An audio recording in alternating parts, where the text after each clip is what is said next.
Once upon a time, on a cliff by the sea there was a small church. Inside the church there was not much, only a few rows of seats and a portrait of Saint Demetrius on a white horse. But nearby lived an old woman called Zgudjana, who was as faithful as a saint. Every day she brought flowers to the portrait of Saint Demetrius, and she knelt before the painting and prayed. "Oh, brave Saint Demetrius," she prayed. "Keep my son Marcus safe and strong." Most people did not come all the way to this church, because it was cold and far away, but Zgudjana came and knelt every single day. From the sea come many beautiful things, but unfortunately it is also the home of pirates. And so it happened that, one night, a pirate ship passing by saw the little church on the cliff. But what the captain was really interested in was not the church, but Zgudjana's house next to it. "That house is easy treasure," he said. "There are no other houses for miles around, so there's nobody to stop us." So the pirates came to shore in search of their treasure. Zgudjana saw them coming. She had been unable to sleep that night and so had gone to kneel before the portrait of Saint Demetrius. When she saw the pirates, she ran to her house and said, "Quick, Marku, hide in the basement." So her son climbed into the basement and shut the door behind him. She moved a table over the door and hoped that the pirates would not find it. When they arrived, the captain said, "Ah, it is only an old woman.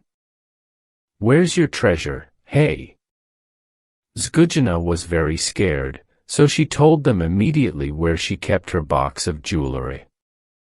The pirates tied her up and found the box, but they weren't happy.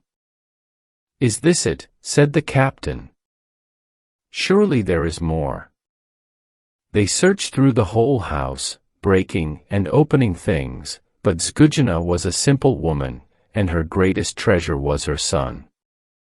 Just when she thought the pirates might give up, though, they found the door under the table.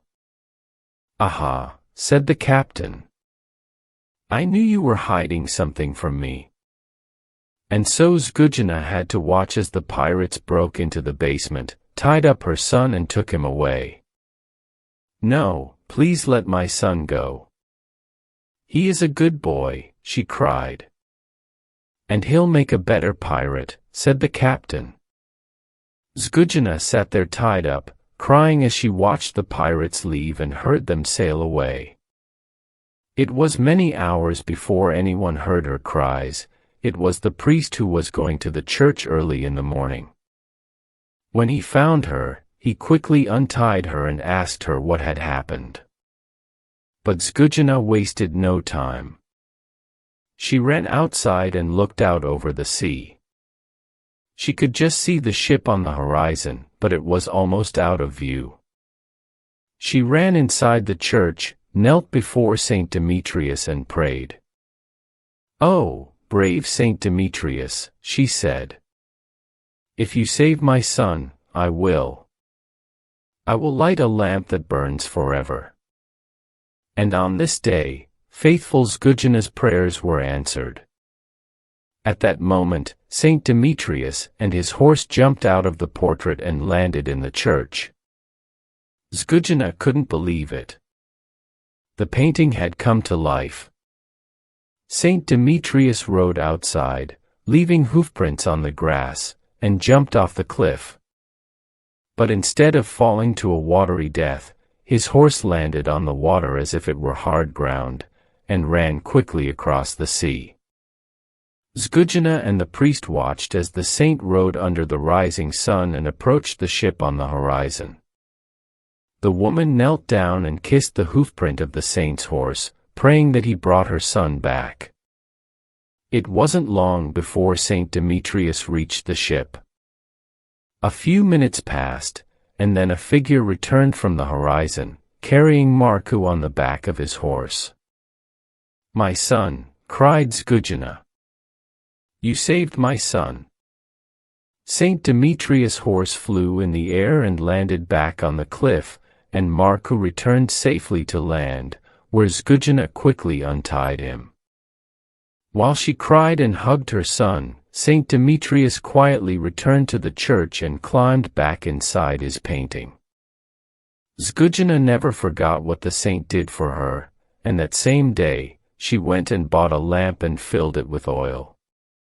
She placed the lamp beneath the portrait of the saint, and every day she refilled the oil so that it burned day and night, all throughout the year. Zgudjana remained faithful her entire life, and when she died, Marko took on the job, refilling the lamp whenever the oil ran low. However, Marko did not live forever, and finally there was no one to watch the lamp.